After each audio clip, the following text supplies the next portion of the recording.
এই যে আমার দাদা এখানে আছেন, নাম কি না? হ্যাঁ, মনোদীপ দেব।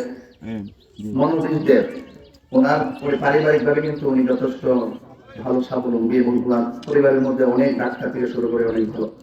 তো এই যে আমার পাশাপাশি বসছেন আসছেন, আমি এই যে সনাতন ধর্মী যারা আছেন, আমি তাদের নিরাপত্তা, তাদের সম্প্রীতি, তারা যেন একটু ভালো থাকে, এই দেশটা যে সবার, কাহারও যে একা না, এই দেশে আমি যেমন নাগরিক, সনাতন ধর্মী যারা তারাও যে নাগরিক, এই কথাগুলো কি আজকে আমি রাজাপুর নতুন বলতেছি?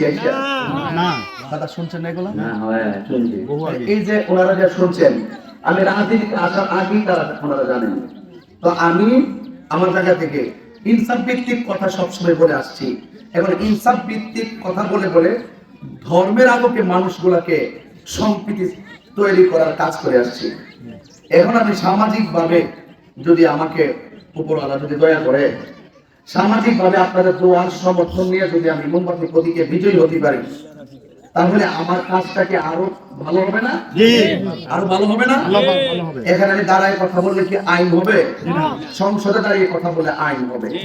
আমি বলবো মাথার যেমন ভাঙা যাবে না, মন্দিরও ভাঙা যাবে না। কথা কোন ঠিক নেই? তাহলে এই দেশের নাগরিক যার যার ধর্ম সে স্বাধীনতা পালন করবে। আমার দেশের মধ্যে অনেক প্রতিহিংসা আছে, এই প্রতিহিংসা রাজনীতি বন্ধ করতে হবে।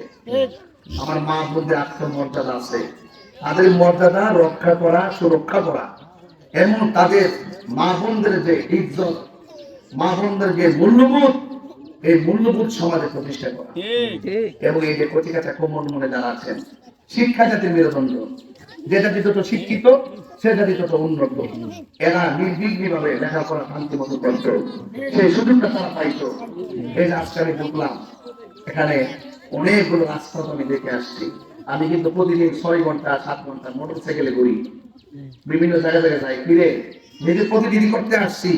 চেয়ারে বইয়া বইয়া বড় বড় স্টেজ সাজায় ফুল দিয়া মানুষ দলা করে এনে কথা কইলে, ওই যে যারা দূর থেকে এত কষ্ট করে আয়ে, তাদের কষ্টটা বোঝা যায় না। ওই নিজে দাঁড়ে দাঁড়ে গেলে, ঘরে ঘরে গেলে, রাস্তা দিয়ে অতিক্রম করে গেলে তাদের কষ্টটা যখন আমার চোখে পড়বে, তখন আল্লাহ যদি আমার দয়া করে, তখন আমার কথা নজর থাকবো যে আমি না ওয়াদা করে আসতাম ওই রাস্তাটা করে দেবো, ওই স্কুলে করে দেবো, ওই মাদ্রাসা করে দেবো। চোখে না দেখলে কি কোন দেবো? এই জন্য আমি ঘুরে ঘুরে সব দেখতেছি। আমি ধর্ম নিয়ে কথা বলি ধর্মের ভাষায়, রাজনীতিতে কথা বলি রাজনীতির ভাষায়, এবং সবকিছু মিলা যদি আমি ধর্ম এবং রাজনীতি, ধর্ম এবং মানব সেবা করার প্রতিনিধিত্ব যদি আমার হাতে চলে আসে, দুইটা জায়গায় আমরা কাজ করতে পারবো। হিন্দু মন্দিরে যাবে, মুসলিম ঘোড়ায় যাবে, খ্রিস্টান গির্জায় যাবে, মুসলমান মসজিদে যাবে, যার যার ধর্ম পালন করবে, আমরা আমার ধর্ম পালন করবো। কথা কি ঠিক আছে কিনা? এবং এই রাস্তার উন্নয়নের কথা আমাকে বলবেন কেন? আর আমি যেমন একজন ব্যক্তি, আমি যে 22 বছর ওয়াজ করেছি, আপনাকে কখনো আমার দ্বারা কষ্ট হয়েছে? আমি কোনো অহংকার করে কথা বলছি? আমি মনে করি যে আপনিও মানুষ, আমিও মানুষ। আপনাকে আল্লাহ সুযোগ দিচ্ছে একটা করার, আমাকে সুযোগ দিচ্ছে আরেকটা করার। এখানে অহংকারের কোনো জায়গা নাই, টাকার বড়াই থাকবো। এই জন্য আমি আপনাদের কাছে অনুরোধ করবো, মা বোনদের কাছে বলবো, বিশেষ করে মা, আমি যখন কবরের আলোচনা করি আপনারা চোখের পানি ফেলায় কাঁদেন। আমি যখন মায়ের ওয়াজ করি আপনারা চোখের পানি ফেলায় কাঁদেন। আমি যখন কারবালার ওয়াজ করি আপনারা চোখের পানি ফেলায় কাঁদেন, আমরাও কাঁদি। এই মানুষটা আজকে আপনার কাছে কেন আছে, এই জিনিসটা বুঝতে হইব। বর্তমান দেশের যে রাজনীতি শুরু হয়েছে, এইভাবে চললে দেশও চলতো না, ধর্ম চলতো না।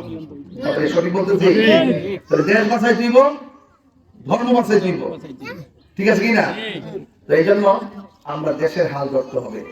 যেহেতু সুন্নি জামাত পরীক্ষিত একটি দল, যাদের কাছে দেশ নিরাপদ, অন্যান্য ধর্মের মানুষের নিরাপদ, তো এই মানুষগুলো ক্ষমতায় আসছে, রাজনীতি নিয়ে যে প্রতিহিংসা শুরু হয়েছে, এগুলো সব দূরিব। আর যেহেতু তারা সুন্নি জামাতের যারা আছেন, তারা যেহেতু মাইরে খাওয়ান জানো, 10 টাকা পাইলে 10 টাকা আপনার টাকা আপনারা দিব, ঠিক আছে কিনা? এই জন্য আপনারা এবারের ভোটটা করে ফসা। আমরা বয়স কত? আইলে না উঠুন না, বয়স কত? 74 বয়স নেই, 74 বছর দেওয়া জানেন। এই 74 আমি যদি মোটা থাকে বলি, 74 বছরে কি আমার বয়স 70 হয়েছে, আমি কি 40 বছরের একটু আমি ভোটে লেগে চাষা আইসিও। তো জীবনে এই 74 বছর তো সবারই ভোট দিছে না?